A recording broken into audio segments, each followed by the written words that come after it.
everybody? It's your man Chuck Creekmer here for allhiphop.com. And we have none other than my brother Domingo. What's up, bruh? One of the illest producers in the history of Thank you. hip hop. Thank Yes. you. We've talked to you before, but I don't think we've ever talked on camera before. Never. This is First the time. First time on camera. Time. So this is gonna be a good conversation. So me and Domingo, we talk a lot.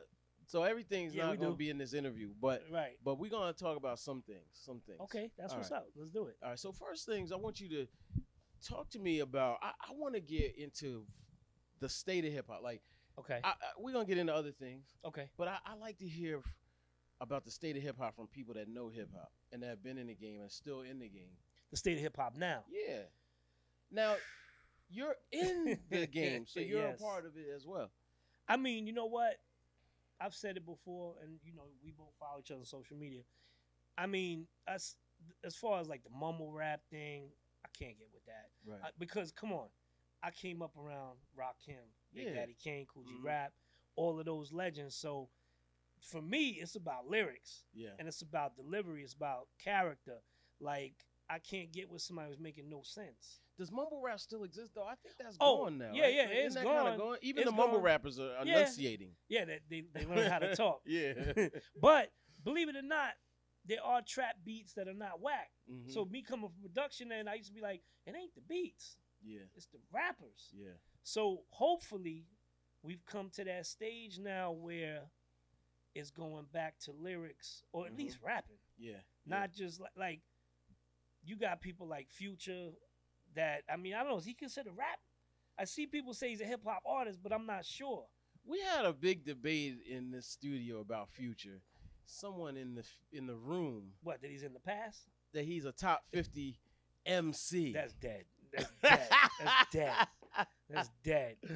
That's just like somebody saying Kool Rap ain't a lyricist. Right, That's right. dead. I don't even want to hear that. but But top 50? Top 50 turn up maybe. Top 50 lit rappers. You know what? Let me keep it honest. I don't know one Future record. Yeah. I just know people were saying he's the king of whatever he's the king of. Yeah. But I can't put him in that category of a Rockin or Kane or Nas. Yeah. But hopefully it's turning back, because I mean, some albums that dropped this year are pretty decent. Yeah. What are you listening to? Damn. Well, 38 Special's my man. Right. 38 Special's dope. Yeah. I actually recorded that whole Son of G Rap album out in PA. You ain't call me. Ask G why he ain't call you. G don't call me at all. G don't call nobody. Right. But yeah, like I said, 38 Special. Yeah. Who else? Let me think. My man Eto's doing stuff. Okay. You got there's a new female artist that somebody put me on to, Lena Jackson. I don't know if you heard of her. Pretty dope. Like, I probably say she's up the alley of like Lady of Rage. Okay. You know what I'm saying? My man Huff from Ohio put me up on her. Billy Dan's actually reinvented himself as a solo artist. Definitely. I actually called him like, dude, yo, them songs he's dropping is dope. So I mean, I'm still listening to like artists who I like, really. Yeah. Like, they're all cats, like, they're not coming to mind right now, but they're all cats up and coming that I'm like, okay, dude, right here is dope. Yeah. There's a group out of Europe called Seven Spheres. Okay. That's pretty dope. Yeah. But yeah, they're dope. They're dope. They doing their thing over there. And like I said, the regular, I can't get a Big Daddy Kane song, so I listen to the stuff, the vintage stuff. But new artists, that's probably it for now. You know what I'm saying? Okay. Now, when you talk about lyrics, we came up in an era where lyrics were if you rapped, you were looking and studying, and you were like, okay, I got to be better than him, before I come out of the house. Right. You know what I mean? For the most part. Now it's I gotta sound like him. Right. True. What's the state of lyrics to you? Now? Yeah. It was horrible for a minute.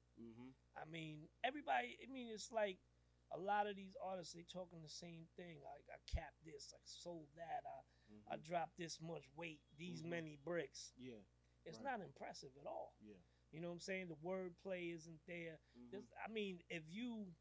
Again, I can't think of names immediately, but if you listen to what's going on now, there's probably only a handful. Yeah. That you'd be like, okay, dude could get it. Yeah. But everybody's spitting the same old thing. It's like, I'm this, I'm that. It's tiresome. You know what I'm saying?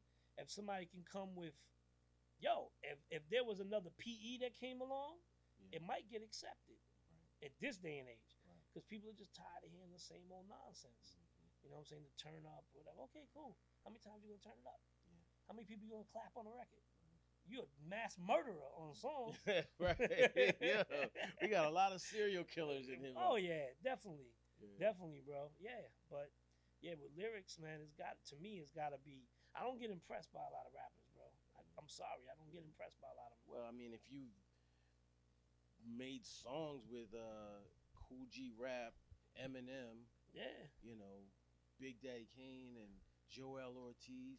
I mean, even people like Token. Yeah, Token. Yeah, absolutely. You're gonna have some, the bar. Yeah, the bar's up there. Yeah. You know what I'm saying? And if I'm not saying every rapper gotta go up to that bar. Yeah. But damn, at least try. Yeah. Nobody's saying you gotta be a Token. Right. But do your thing. I mean, look at Chris Rivers. Right. Everybody expects Chris Rivers to be Pun. Right. But Chris Rivers is Chris Rivers. He's his own identity. Yeah. And I knew this from jump. Yeah. Like Chris Rivers told me himself, like, I want to be myself. I want my own identity. But he got bars. Mm-hmm. You know what I'm saying? So, but then again, he's Pun's son. Right. So there's an expectation. The fruit does not fall that far from the tree. Not at all. Right. Not at all. There's expectations to that one. Yeah. And he understands it, but I do understand he wants his own identity. Now, can a rapper be too rapidy rap? Yeah. Okay. Yeah. Because I wanted you to admit that. Yeah. No, they can. They can. Yeah. They can. When I did this song "Kill It Will" with Joel Ortiz, we got Snow the Product on it. Mm-hmm. The first thing she told me was, "Oh, you want me to do that rapidy rap shit?" Mm-hmm. She goes, "I don't do that rapidy rap shit." And I was like, "Nah, I don't want you to blah, blah, blah, blah, blah. Nah, just rap." Because nobody's saying you got to rap fast. Mm-hmm. But she came and did a thing and killed it. You know what I'm saying? Yeah. So yeah, there is a point where you're like, okay, you could tone it down a little bit. Right. You don't have to like fit 9 million words in one sentence. Mm-hmm. So yeah, there's that point. Yeah. All right. Now, one thing I've noted, and I always mention Latinos in my reference to hip hop, right? From the beginnings, but it seems like you guys sometimes you get overlooked or oftentimes omitted from the books. Sometimes. Oh, I've been overlooked for a lot of things. Yeah. I mean, I put people in the game who they do, and I'm not gonna mention names because I'm not here to stir nothing. But it's people I put in the game. They do interviews with certain well-known artists. And the artists say how you got in the game, and they be like, grinding. Yeah. And you be like, I know that. Hello. You know what I'm saying? So yeah, we get, and I'm not saying I was overlooked because I'm Latin, but yeah, Latins did get overlooked to a point where, you can't erase history. Right.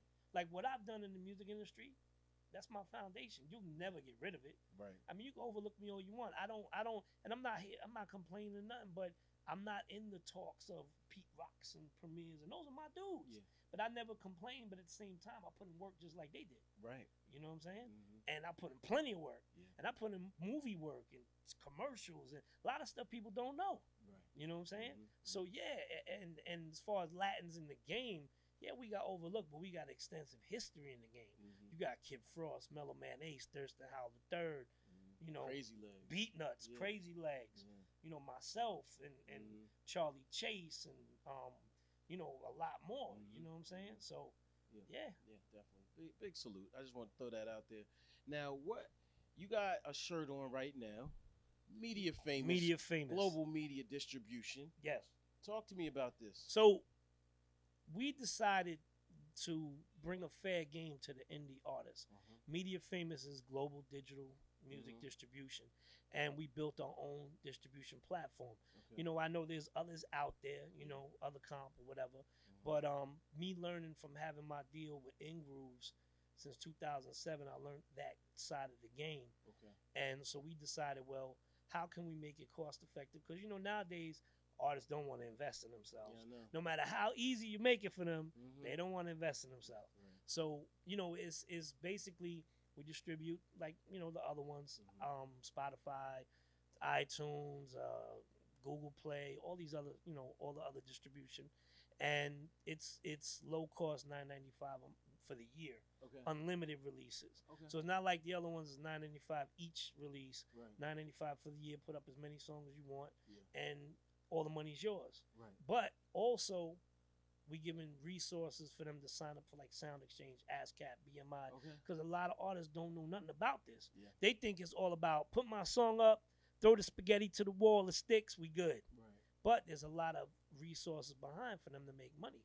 You know what I'm saying? So that's the basic model behind it. And we launched, I would say a little less than a month ago. Okay. And it's been going It's been going good. Okay. But, the word's getting out there more and more. And, we just giving an easier lane. Like, I ain't trying to be over there comping with all them other companies. Mm-hmm. You got your lane, we got ours, and that's how we moving. Dope. Sounds great. How's That's Hip Hop? We still moving on that. The recent releases, we did an EP series with Canibus called Full Spectrum Dominance. Mm-hmm. We did 1, 2, and 3, and then I did something called Repolarization, where we pulled some of the songs. Because how that formula worked with Canibus was I sent him a bunch of beats and just said rap. Mm-hmm. Just rap. Don't even worry about it. He was like, you're bugging. Yeah. And I'm like, nah, just rap. Yeah. And so he sent me back all these verses. Mm-hmm. Fortunately, one matched with the other, and we pieced it together like a puzzle. Okay. So that was the most recent stuff, and we got music coming. I got singles with Crime Apple, Recognize Ali. Okay. What else we got? We got a lot of stuff, bro. Yeah. Oh, got this album EP I was putting together. It's got G-Rap on it. Okay. It's got Joel Ortiz and this other artist, Rael Biggs. Mm-hmm. So yeah, we got stuff coming. It's just when we launched Media Famous, I'm moving That's Hip Hop over to Media Famous because it's our digital, platform. Why not use our own stuff? Of course. So that's why it's been a stall on releasing stuff because we was building the website. Got it. Since you mentioned Canibus, I happen to believe I have a theory mm-hmm. that when Canibus and LL battle happened and Canibus was not the victor, mm-hmm. it changed hip hop. We're gonna get in that debate. I'm just saying. I think hip hop would have been different if Canibus, quote unquote, won. I'm not here to debate I know. who won or who lost. Right. I'm just saying that. But why do you think it would be different? I think that, so here's my theory. Canibus came up right next to DMX, Pun, right. Most Def. Yeah, in that video. They're all that same. They're in the same class. Wasn't who else was it from Fugees was in it? Was it Wyclef or no, Pras? No, not Pras. John Forte. John Forte. There you go. Okay, so there's a famous video out there. Yeah. For y'all that are a little younger. Yeah. That there's like 5 of the best of the right best at the table of that class of that period, and they all rapped at the same time, one after another after another. Canibus is one of them. Yes. Now, DMX was there too. Mm-hmm. But Canibus was different than everyone else, and I always appreciated him. Okay. And then that thing happened.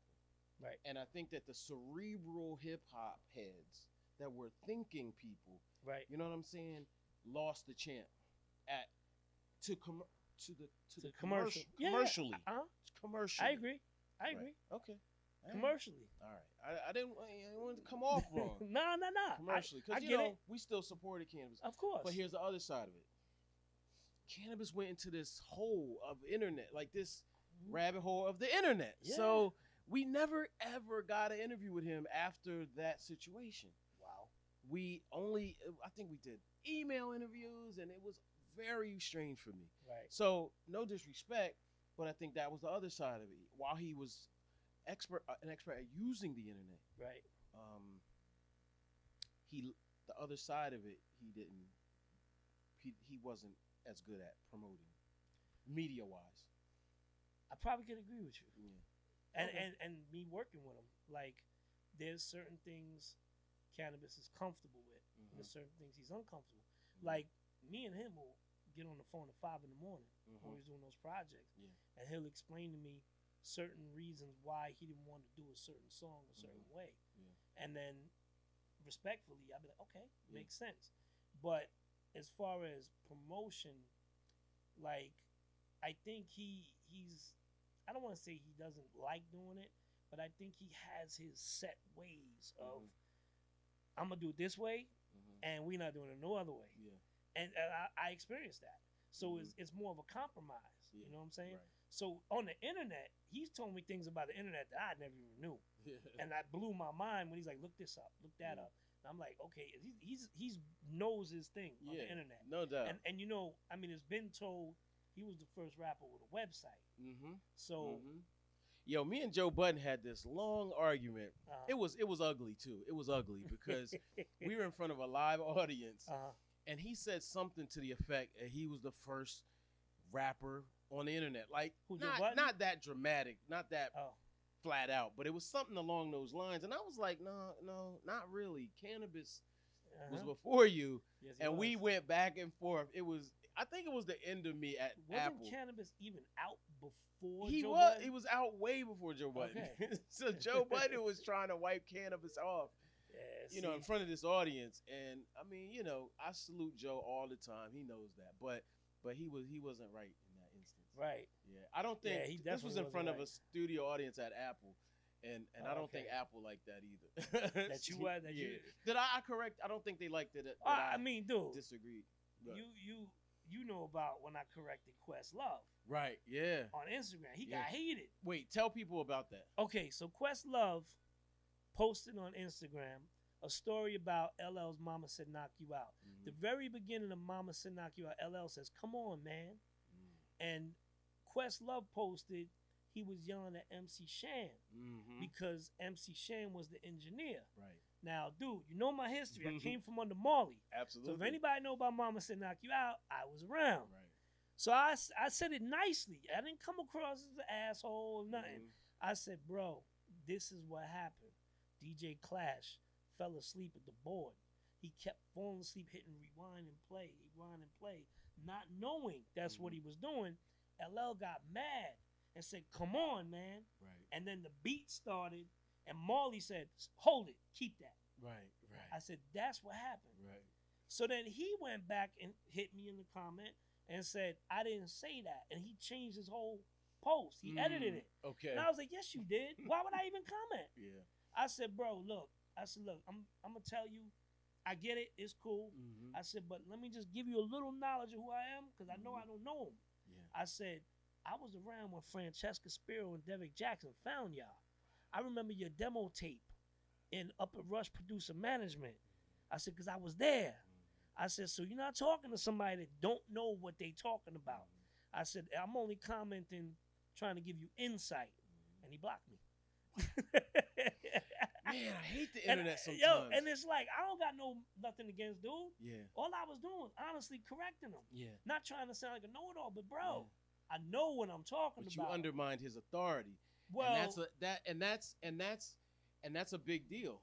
You know what I'm saying? Get it. And I don't mean that in a disrespectful way. No, and I get it. But he commands a certain audience. Right, and you're 100% correct. And they don't know. Because I see music industry people going, what would QuestLove say? Right. And I'm like, okay, it's cool. Yeah. But if there's a situation, wouldn't you, I mean, even you've corrected me on stuff.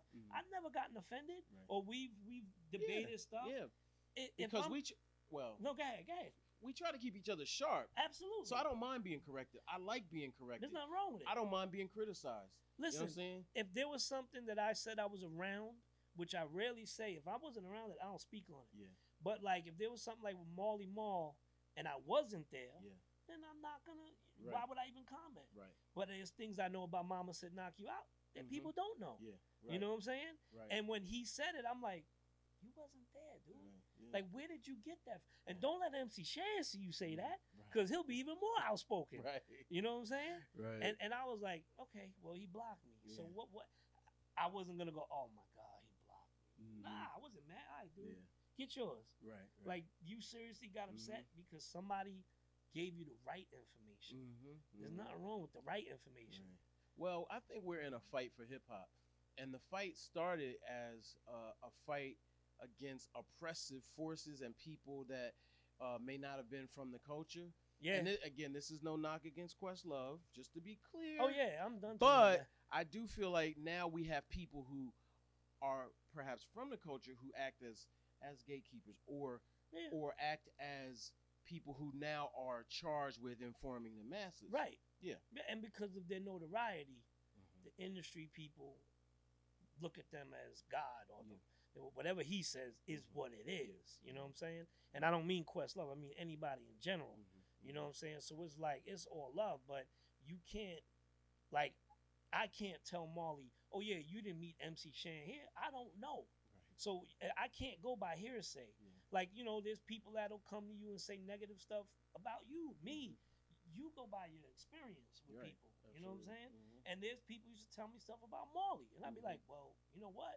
I was 15 driving cars, 16 driving cars. Marley was taking care of me. Yeah. So I can't speak on something that I wasn't around. Yeah. Now, if people ask me about Juice Crew days, I wasn't around all of them.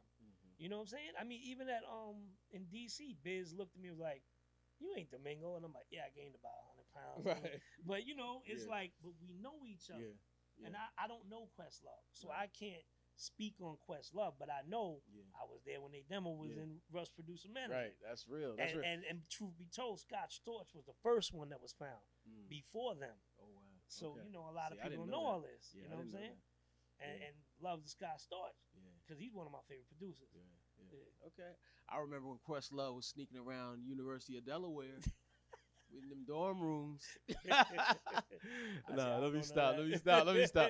But let me stop before I mess up, before I burn a bridge that I haven't even made yet. You'll never be that on Jimmy Fallon again. Right. Now that happened a while ago, actually. No. Oh wow. No, I'm kidding. No, salute QuestLove and Black Thought and Black Thought because that's my guy. Roots is dope. Have you done a song with Black Thought? Nah. Man, never. You gotta do one with Black Thought. Yeah, man, he's out here killing it. I don't know.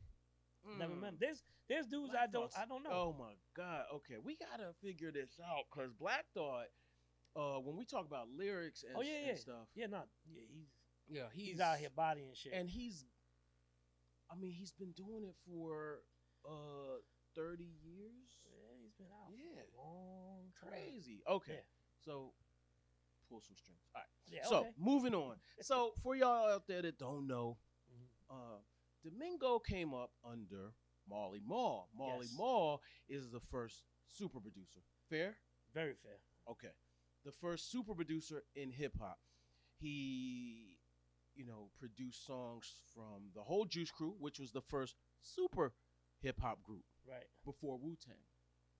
Yes. Right? Oh, yeah, way before Wu-Tang. I mean, definitely before Wu-Tang, but like they started it all. Yes. In that regard. So it was like Juice Crew, Hit Squad, Wu-Tang.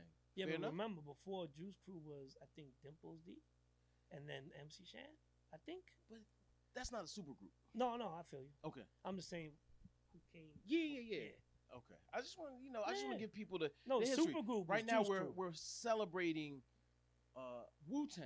Right. I'm still waiting for this Juice Crew movie, which we got the Roxanne movie, but that's not giving me what I fully need. You know what I'm saying? Who would you get to play G-Rap? I would get Black Thought to play G-Rap. That's dope. I never thought of that. That's exactly who I never thought of that. I would get. First of all, he's a huge G-Rap fan, so he would know the lyrics. He would know how to say them. And this is no disrespect. We have to say that so that we don't, get it taken the wrong way. But some of the younger actors are learning this stuff for the first time. Oh, yeah. Right, so there's a certain way to say G. Right. You know what I'm saying? You gotta be able to. You gotta have that cadence. Right. Yeah. Right. So anyway, back to Marley Marl. So Marley Marl is the first super producer. You came up under him, and that was your introduction to the game, and that's crazy because I can't even process it. So just tell me like a little bit how that was for you. Well, it's weird how it all happened because Marley was on WBLS, and he was on the radio talking about In Control Volume 2 is going down. He's looking for that next rapper. I was rapping then. Right, okay, right. So I was on my block in East New York with my good friend, Junior, and we was hanging out in front of his house drinking 40s. Okay. And we were listening to a radio show. And Marley was like, Marley. My friend Junior was like, yo, he's talking to you, dude. And we drinking 40s. I'm like, nah, he ain't talking about me. I ain't got it. And my friend's like, dude, you got it. I'm telling you. So he went inside, got his father's keys. Keep it short. We went up to BLS. I stood in front of BLS. There was a mob of people in front of BLS. Marley came out. He walked past me. I was too shy to go. I had a cassette in my hand, but I was like, I ain't got it. My boy is like, yo, what you doing? We ain't driving it for nothing. Right. So I always compare it to the Mean Joe Green Coca-Cola commercial. Right. Where the kid taps him on the shoulder, gives him a Coke, he turned around. Marley turned around, he said, what's up, man? Now a little short, skinny dude. I said, yo, my name's Domingo. I had my head down all like this. And here's my demo. And Marley was like, no doubt. And then LL Cool J pulls up. Wow. In his Jaguar. Wow. And I was a huge LL fan. So I'm like, oh, shit. He get out. He stand with his arms crossed. What's up, Marley? Everything good? And Marley's talking to me. And I'm like, what do you mean good? Like, ain't nobody, you know. So anyway, Marley walks away. LL leaves. And about 2 weeks later, I'm down the block. We playing baseball or whatever. And my grandmother's like, somebody on the phone for you. And it was Francesca Spiro, who has passed away, but she was managing Marley at the time. And then she's like on the phone with me. I'm thinking it's my friend pranking me. She's like, are you Domingo? And I'm like, yeah. She goes, so can you come to my office on Lafayette Street? And I go down there. And you're about how old this time? 16. Okay. And I walk in and she goes, so you're the Puerto Rican kid Marley's making a big fuss out of. And I was like, are you serious? She calls Marley at his house. He's like, yo, I gotta have you down with House of Hits. The tape, the demo's dope. The song is dope. The song was called Untouchable. Okay. We went in the studio with Marley's and did it. Yeah. Redid it. I did the beat. Yeah. So Marley, during the course of time, I would give him demo tapes. Right. He never said nothing about the rapping no more. He was like, yo, these beats is crazy. Okay, right. Crazy. He's like, yo. And I'm not trying to throw Marley under the bus or nothing, because I don't do that to him, because you never bite the hand that feeds you. So Marley was in Chung King Studios doing Arrest the President remix. Marley called me at my house. He's like, yo, you know that demo you played me with Cliff Noble's The Horse? And that's the name of the sample. I said, yeah, why? You got that 45? I'm like, yeah. He goes, yo, jump in the cab, meet me at Chung King, and bring that record. Right. And it's on Arrest the President. Okay.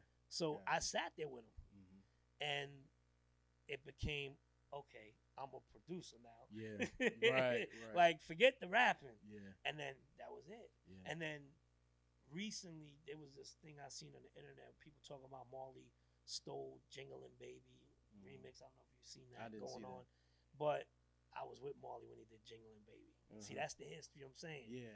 I was in Chung King when he did Jingling Baby. So those are the instances where Marley was Domingo, me, and everybody used to be like, we would pull up to the tunnel. Right. Who's this little Puerto Rican kid with Marley? They didn't understand what it was. Yeah. Now, I'm not sitting here saying I produced records for him, but I helped him on certain things. Yeah. You know what I'm saying? And that's how the history went. Yeah. And then when Russell Simmons started Rush Producer Management, Francesca Spiro became his partner. And they wanted Marley. And Marley said, I'm only going if Domingo can go. Okay. And then from there, I went over there, and I was under Rush Producer Management. Right. And then one day, I just called Marley and said, yo, I need to spread my wings, dude. Yeah. Like, I need to be Domingo. Yeah. I'm grateful for everything you've done. And he was like, yo, go ahead. And that was it. And the first artist I worked with, I was working at the Board of Education in Brooklyn. I got laid off by Giuliani. Wow. And the first artist I worked with was Rockin. The next day after getting laid off. That's crazy. Yeah, and that was it. That was the end of it. And never, I mean, I'm not bragging, but I never had a 9 to 5 again. Right. You no, that's dope. But you know what? To this day, Marley will laugh and tell you, every time I call him, I say thank you. Yeah. And he's like, will you shut up already? I'm like, dude, he's like, man, it's 30 years later. Yeah. You did your thing. Yeah. I'm like, yeah, but you don't understand. I was 15, 16, stealing cars, East New York, Brooklyn. You don't survive. Yeah. I said, dude, you took me from there and put me out on this pedestal, and I'm grateful. Dope. That's why I would never shit on him. You know, other people can say what they want, but won't get it out of me. You know what I'm saying? What about man, and we got so many artists to cover. Another one of my favorites, as it's well documented, is Kool Rap, a Juice Crew alumni. Yes. How is it working with really, top 5 dead or alive? He's the best rapper out. Yeah, he is. Hands down. We know that. I know we go on Facebook. Your friends be tripping on Facebook. They trigger me. You see how they do me, right? Yo, they trigger the worst out of you. Aqua Boogie will say, Kane's better than Kane Body G. I'll be like, man, if you don't get off my page, that madness, man. Yeah. Yeah, but working with G, how is it? Yo, dog, I can tell you from knowing and from having a copy that there's a G-Rap hard drive, like a terabyte of unreleased music that I've heard. What? Yeah, that I have access to, and G is my dude. You know what I'm saying? How old is it? It's no, it's not 90s old. It's not 90s it's old. 2000s. 2000s. I would say 2005. Okay. Up. Like I don't. That's like, still prime time. Yeah, like I don't know G. When I seen G about 2 weeks ago. I ran into him in the store, and he told me he was working on something new, and he told me about the North Carolina show they got coming up. But he's got material. He don't release it. I don't know why. Right. Like he got this record called Corner Boy. That's sick. Yeah. And then it's the things, like I tell people, it's not the way G's.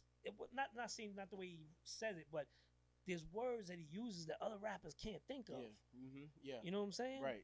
Like I heard him describe in a song that's not out a fireplace. Right. And I had to call him like, yo, what the fuck you be thinking, bro? Right. He's like, you like that? I'm like, he called it a timber burner. Right. And I was like, timber burner? Like, Right. nobody's going to even know what you're talking about. Right. He's like, it's a fireplace. I was like, I know, but timber burner? Right. You know what I'm saying? So it's like, he's hands down. Like, I've seen him sit and write and then get up and just knock it out. And I'm like, yo, dude, I don't know how you think of half of that shit. Yeah. Because it's like out the box thinking. Yeah, definitely. Yeah. But working with him is incredible. What about Pun? Pun is also in my top 5, dead or alive. He's an incredible lyricist who sometimes, gets a bad rap, who is always overlooked. I mean, in my opinion, criminally overlooked. Yeah. Shout out to the family. Yep. We're the cool, Rios family. Super cool. And I always try to uplift him. And G-Rap too. Yeah. You know what I mean? Well, I met Pun when we was doing Jealous One's Envy in '95. I was doing Jealous One's Fat Joe's album. Pun, the minute he did that verse on the song, the song, it's on Jealous One's Envy. So he said, snatch the moon out the sky and throw the sun away. He blew me away with that. And I was like, yo, dude is nasty. And Pun would hear beats that I was playing Joe in the studio. And the Dream Shatterer beat, right? Now, I know you know there's 2 Dream Shatterers. Yep. Buck Wild's and then mine. Mine's appears on Capital Punishment, but Buck Wild's is the original. Okay. And Puff paid Barry White not to clear the sample for anybody else because he used it for Black Rob. So that's why Dream Shatterer never got cleared. So Pun called me. Pun had the beat for 3 years. And I just said it in a post. I don't know if you've seen it on Facebook. See it. You said you didn't like it, too. I didn't, because I did it. You know what it is? I'm complex on myself. Yeah. If I can make a beat in 5 minutes, that beat sucks. Right. You know what I'm saying? But it was just a sample. I heard it, like, let me mess with it. Boom, boom, boom. Did it on the ASR 10. Pun loved it. Yo, dude, this was a beat. He would call me, yo, dude, you didn't sell that beat, right? I'm like, nah, it's yours. You told me don't sell it. All right. And then so he called me to Access Studios and said, yo, do you still got the beat? I'm like, yo, it's yours. He's like, all right, listen to these vocals. And he played me Dream Shatterer. He's like, can you do this to the beat? I mean, can the beat fit this? And I said, I don't know. I got to take it home. Took the dad home. It matched like it was meant to match. Wow. Even the drops I did on the beat fit perfectly. Yeah. So I brought it back to Pun, and he's like, yo, okay. Yeah. And we went in cutting room, my man Nasty, and Pun came in, redid some of the vocals, and then we mixed it in Unique Studios, and that was it. Yeah. And dude, we mixed that in Unique Studios, and we were on the 9th floor, and I believe the lobby was on 7, or if I was on 10, the lobby was on 8. Right. We had that room rocking so hard you could hear it 2 floors down. Wow. You heard crazy. Dream Shatter in the elevator shaft, wow. Right? I get back up to the room. My engineer Cuss is like, yo, dude, you're going to go deaf. I'm like, yo, let it play. Yeah. And there's these studio monitors called Tannoy Golds.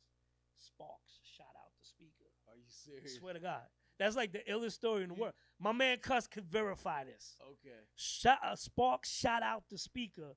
The speaker started smoking. My man Cuss turned it off and said, you're paying for that. He's like, yep. And Unique would never let me play anything loud after that. Right. Wow. But Dream Shatter caused that mix caused the speaker to shoot a spark. Wow. Yeah, but me and Pun was tight. I went to his house a few times. I'm not gonna say I was to his house a lot. Yeah. I used to see Liza, and Liza called me when Chris, the son, was getting into rapping because he was into heavy metal before. Yeah. And she called me one day and said, "I want you to come here, baby." That's what he used to call him. And I said, "Cool." And I went up to the Bronx. I remember that, Baby Pun. Baby Pun, yeah. So I went up to the Bronx, and he came to the car and he rapped for me, and I was like, "Yo, dope. You know, you gotta tighten up a little more." And then he got into producing, and then when I found out that he was trying to make beats, I bought him music software and brought it to him, and said, "Yo, give this to him. Tell him, try that." Because me and Pun, even though we hung out a few times, like.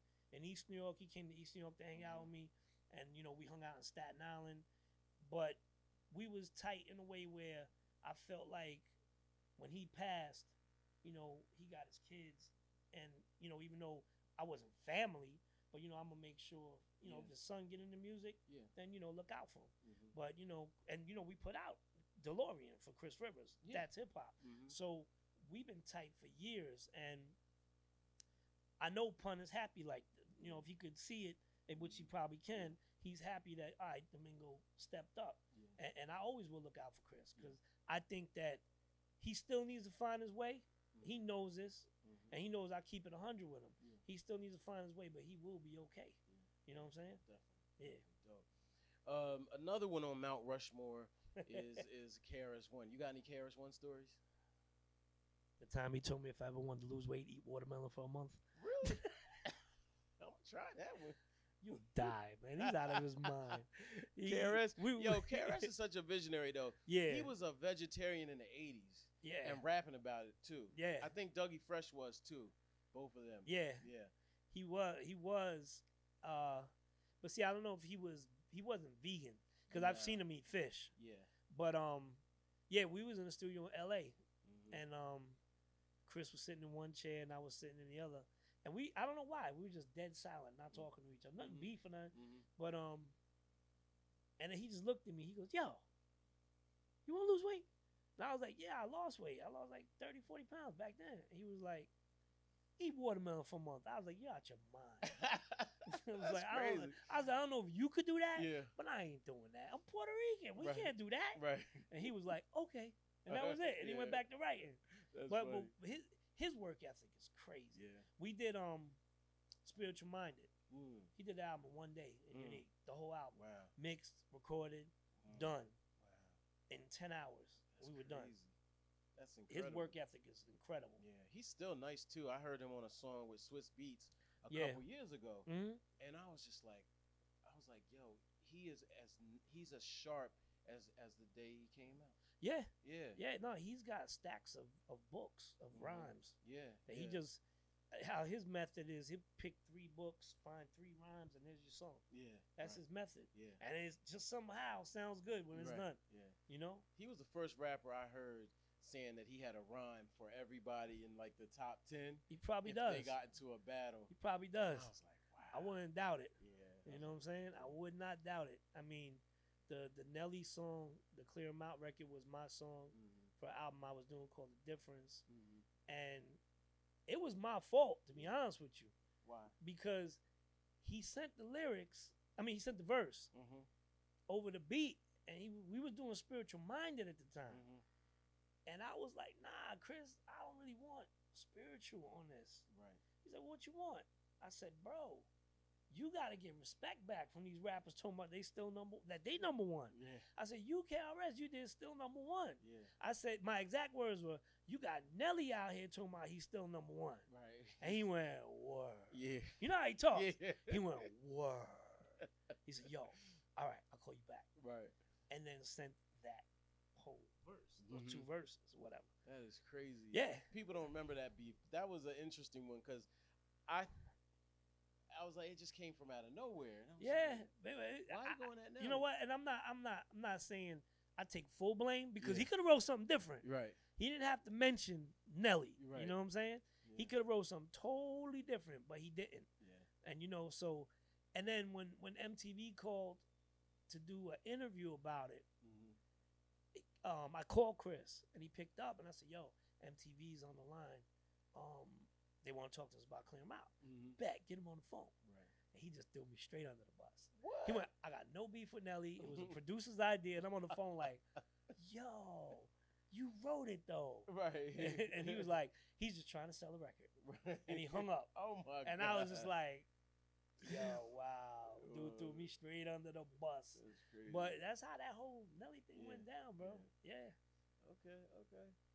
So you recently posted something on social media. Yes. I follow all your posts. Yes. About the Griselda camp. Yep. Rock Marciano and something surrounding production. Right. I was like, what's he doing? You said, ooh-wee, shots fired. Yeah, shots fired. No, it wasn't. It was definitely not shots fired because like I told you, 38 Special's my dude. Very, very talented brother. He's from, I'm not saying he's from Griselda, but he's around that camp. And I've been around a couple of them at a time or two. But it was definitely not a shot at them. Right. What I was saying was, I'm noticing people are biting Rock Marciano's beat style. Right. And Griselda beat style, where a lot of their beats are just loops. Yeah. And I said, that's been around for years. Ain't no half-stepping. It's emotions. You know what I'm saying? So it's Blind Alley. That's just a loop. So you can't make that statement not knowing that this has been around for years. So that's what I was saying. I was like, nobody's biting their style. Right. It's been around. Now, granted, that style might have took a rest for a while because of, the trap music and all of that. So, yeah, did they resurrect it? Yes, they did. Yeah, they did because nobody was doing it. Yeah. But to say that they originated it, and I'm not saying they're saying it. Right. I don't mean Griselda and Rock Marciano saying they created it. They didn't. And they didn't say it. But there's fans of theirs saying, oh, man, such and such is biting Rock. And I'm like, nah, do your homework. Come on, people make statements without even doing their homework. In their defense, they might have just heard it from him first. And then, right. You know what I'm saying? And then maybe. Oh, no, true fact. But it's like, if you see, I don't even like Griselda, Rock, but then let's just say for argument's sake, Chris Rivers starts rapping over loops. Right.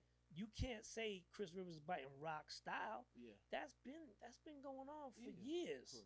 You know what I'm saying? So that's really all I was saying. Yeah. It's definitely not a shot at none of them. Yeah. Because I've recorded with Cormega for some Rock Marciano stuff back a few years ago. Right. So it's like, and there's songs out there that I've been involved with that have dude on there. Now I've never done nothing with Griselda. Right. But they getting it in, and why would I take that away from them? Yeah, you know what I'm saying? Definitely. So definitely was no shot at them at all. Okay.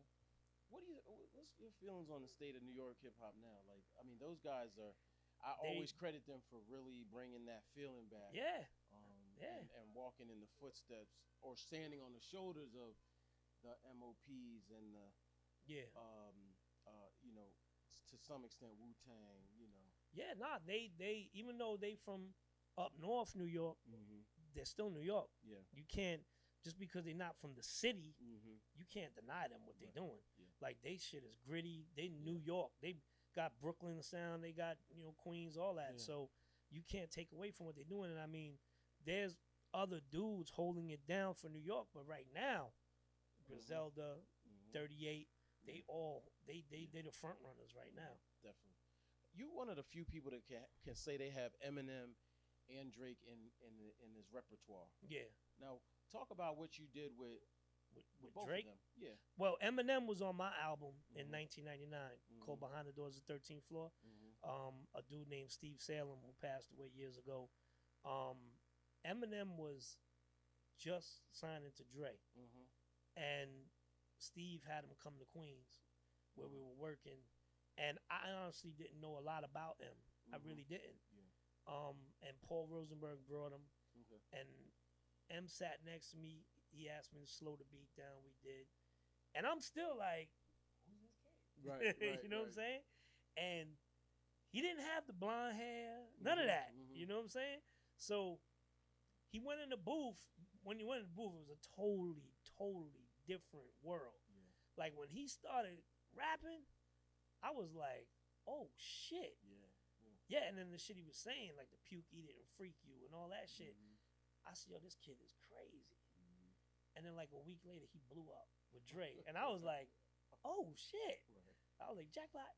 Yeah, but I mean, he was cool, you know. And I was managed by a Goliath artist for a while when they opened it up for producers. So I went from Rush over to Goliath, and then we parted ways right after I did the Tony Yayo Homicide record. So I mean, I'm not gonna sit here and say I was buddy with him. We were cool that day. Seen him once or twice. Kept in touch with Paul Rosenberg, obviously, because he was managing me. But other than that, I can't say, you know, oh yeah, we went to the bar together. I do know when we did Disposable Arts, when Master Ace was signed to us, M hit Ace like, "Yo, if you need me, let me know."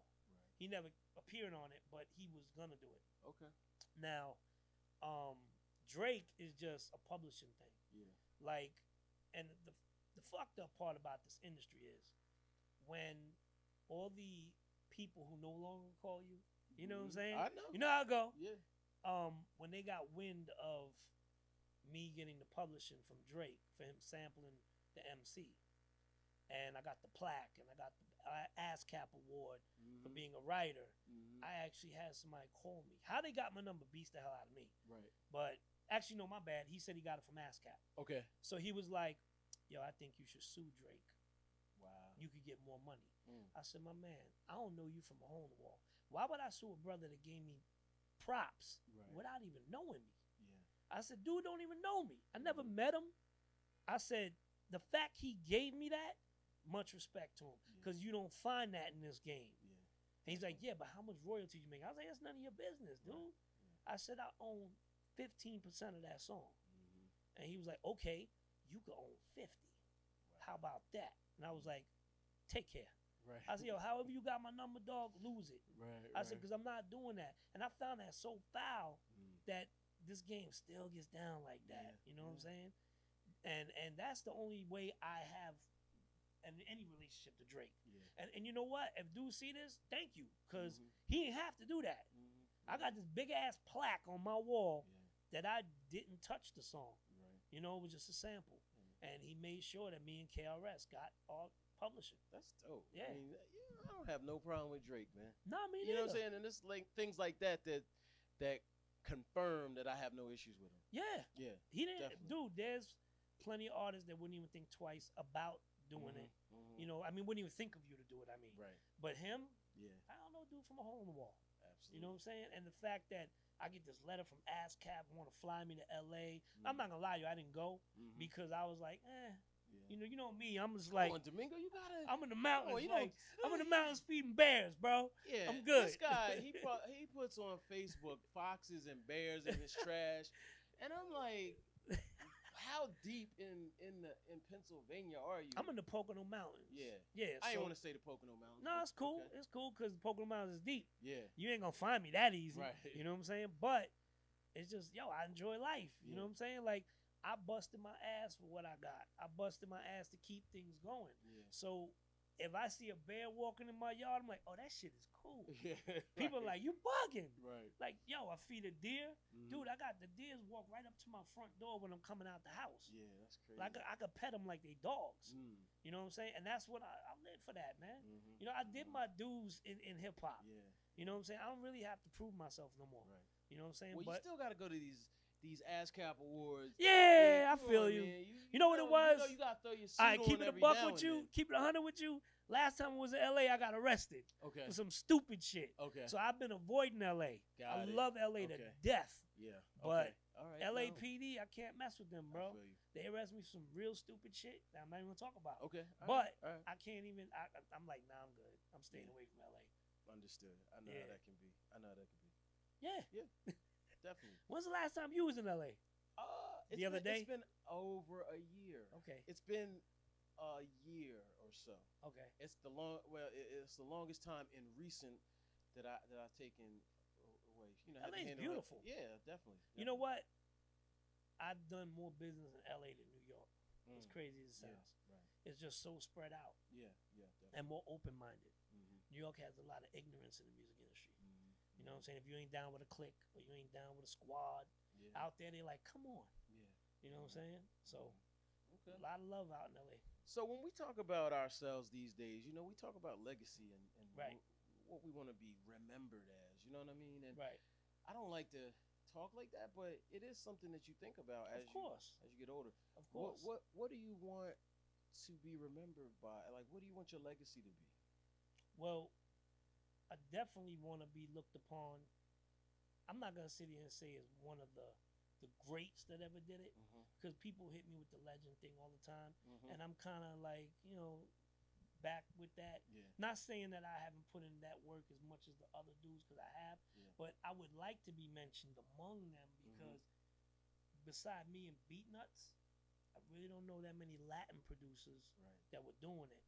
You know what I'm saying? Yeah. And who have the accolades that we have. Right. Because and me personally, like I said, I've done more outside hip hop that people don't know about. Yeah. You know what I'm saying? Movies and all that stuff.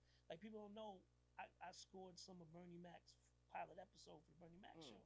Okay. People don't know none of this. Yeah. You know what I'm saying? Yeah. So it's like those things I want people to go, yo, he put it in. Yeah, and it's crazy because in my neighborhood, there's kids that were babies when I was doing my thing that are now in the industry that are like, yo, I remember, a dude, Jay Andino. I don't know if you know Jay Andino. Not off top. Okay, Jay Andino, he's a VP of Orchard. Okay. Orchard's Urban. He was a little kid running around on my block. Yeah. And now he be like, yo, big bro, I was watching. And Maxwell comes from my area. So I just want to be known as, yo, he came from this and went to that. It could be done. And he was Latin. I mean, dude, I get crazy love in Chile and all that stuff. So it's like, if Chile and, Peru, New York, hello. Yeah. I was inducted in the hip hop museum in D.C. Right. What about New York? Yeah, it's crazy. How did it take Dave Mays in D.C. to recognize me? Well, you know how it is, bro. Yeah. For one, I think I've learned that you have to remind people every year or two. Yeah. Who you are, and you have to, and you pop your own collar, and you don't have to be humble about that. You can talk that. Nah, you know what's funny? You say that. My good friend, my childhood friend, is always calling me when he's feeling nice. Yeah. Yo, you Domingo? Do you realize that? Yeah. Like, yo, stop with the humble shit. Definitely. Like, yo, brag. And I'm like, nah, I was never into that. Yeah. Like, I'll go to places. I had my neighbor. He came to me one day. I was pulling away from the house. He said, yo, could I ask you something? I'm like, wait, what do you do? And I said, I take up space. And he went, I don't see you leaving for work. Right. First, you being nosy. Yeah. But me and him were pretty tight. So I was like, I'm in the music industry. And he was like, one of them rap guys. Yeah. So I'm like, nah, not really, but yeah, kind of like up that alley. Oh, okay. You don't have none of that in your house, dude. Now it became the, and I'm like, nah, we good. But that's why I'm hesitant. Like, I meet people and they'll talk to me and be like, you never speak on what you do. I'm like, because you know what? 99% of the people think you're full of shit. Yeah. And they think of it as, oh, okay, you're just a guy that plays a trumpet. But I try to tell people, I'm the real deal. Yeah. Like, I'm not sitting here telling you I do this, and I don't. Right. But that's just me, bro. I'm just quiet about it. Yeah. Like, you know me. I don't show up to a lot of stuff. People really don't know what I look like. But people now are starting to ask me to come to panels. which is what I've been wanting to do. So if anybody out there want me to come to the panel, I keep it a buck. Right. You see that. Don't be the dream shatterer. Nah, not at all. Because it's so... No, listen. And that's the other thing. The problem with hip-hop today. Right. Kids hit me all the time. Tell me what you think. Yo, I really had this one dude on Facebook. Just tell me what you think. I said, bro, I don't sugarcoat nothing. Right. If it's whack, it's whack. So I hit him back. All I said was, yo, I think you need to lay in pocket on the beat. You rushing. If you listen to Eminem and all the greats, it sounds like they behind on the beat, because they are. I said, all you got to do is lay back in it. What was that for, bro? He said, yo, I'm in this projects in Brooklyn. Bring any rapper you want. I'll battle them, and I'll take them out, and then we could fight. And I was like, this is why I don't fuck with this. Right. You know what I'm saying? So it's these kids that want to be rappers are sensitive. Yeah, everybody's sensitive. You know? Everybody's sensitive. Yeah. Oh, my God. All right, brother. I appreciate you, man. Like, Me too, is bro. anything else you wanted to talk about? Anything? Did you want to, start a beef or something? Like, I mean, can you say something crazy so that we could go viral? You're a troublemaker, bro. Nah, because he posted on Facebook. What? Yeah, what's he going to say? Yeah, because like, you know what? I respect your journalism. And I know you do your research. Yeah. You missed a couple of things, and I'm proud of you. I wasn't going to bring up Solar. See, I can't. See. I wasn't going to talk about Guru or Premier. See? I love Primo. Primo's my dude. Word. Nah. Look, and we're not gonna even include that. No, we're not gonna include that. Nope, don't do that. That won't be in there. Well, you talk about Preem, man. Preem is like. Well, you know what? Preem is scary. I'm going on record. I'm saying Preem. I don't want to piss Premier off. Right. I'm going to, because we're gonna run this interview that we've talked about. At some point.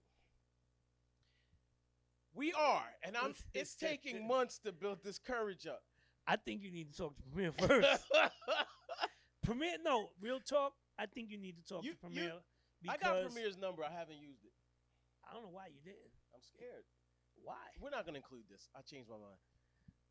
I don't like to admit being scared of another man, except Bumpy Knuckles and MOP. But that's another story. You should include it. All right. Nah. Premier's a good dude, man. We became a lot tighter after Guru passed, for reasons that me and him know. Keep it like that. But he knows the whole Solar thing. You know what I'm saying? And I don't even want to speak on that dude. Yeah, just talk generally. I don't know. I mean, whatever. Premier. If I hit him up, he hits me back. We talk. And I keep it 100 with him, and he keeps 100 with me all the time. And I mean, he's very supportive of what I do. Yeah. Like when I told him I was coming out with Media Famous, he's like, "Bro, I got you. Yeah. Whatever you need." So it's like that. It's again, Preem is one of them people. I didn't hang with him back then. We crossed paths in D&D plenty of times, and then Guru passed. Had a conversation with him regarding Guru, and we was real tight. And we remain tight from there. Yeah. But that's really it. Yeah. I mean, he's passionate. Yeah. So you need to call him. All right. He's passionate. Right. I'll call him. I mean, not that he's gonna, he ain't gonna beat you up through the phone, dude. Right. I mean, but you know what? It's he's